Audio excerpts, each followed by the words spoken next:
Do we believe that today God continues to speak to us in our lives?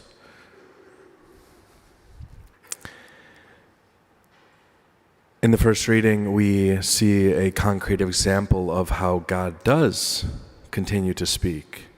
He spoke to Samuel, and yet Samuel doesn't at first recognize that it's the voice of God.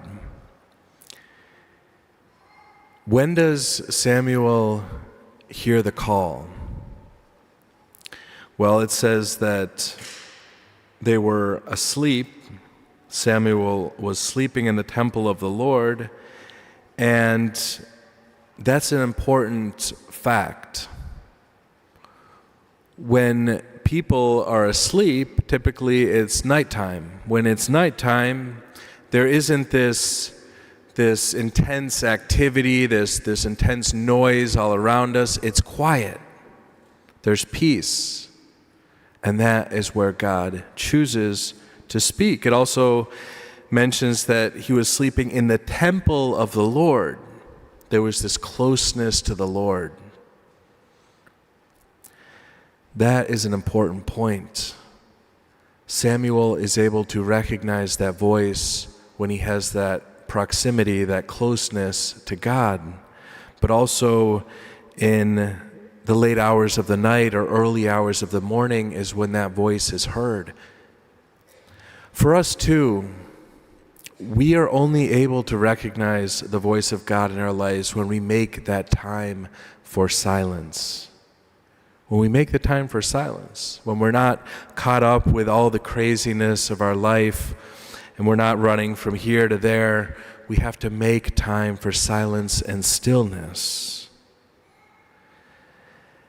And even though Samuel had those things, he still didn't recognize that it was God's voice in the beginning because the clouds did not part, there was no thunder from heaven, there was no shouting voice saying, "This is me, that's God who am speaking to you." It was a very quiet, subtle voice. And Samuel's attitude was of complete openness. Here I am, Lord. Here I am. Eventually he has to go to Eli, and Eli has to instruct him to open his heart to God and to tell God when he hears that voice, "Speak, for your servant is listening." He had to have that spiritual mentor who was guiding him and directing him, because oftentimes we can confuse God's voice with our own voices that we have in our head, our imagination. So sometimes we too need that guide to help us understand and discern how God is calling us.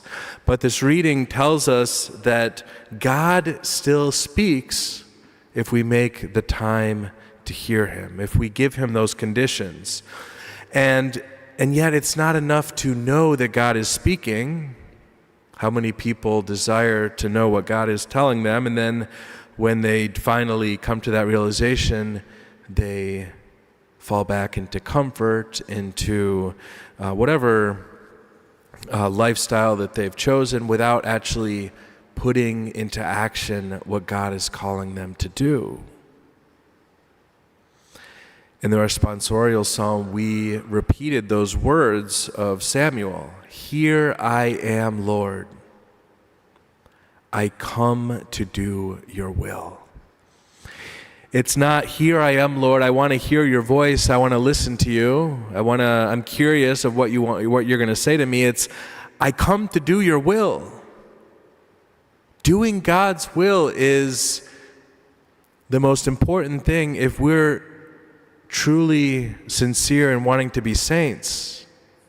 We actually have to do what God wants us what God asks us to do. Whatever that is the grace that we ask for. To hear the voice of God and then to follow what he asks of us.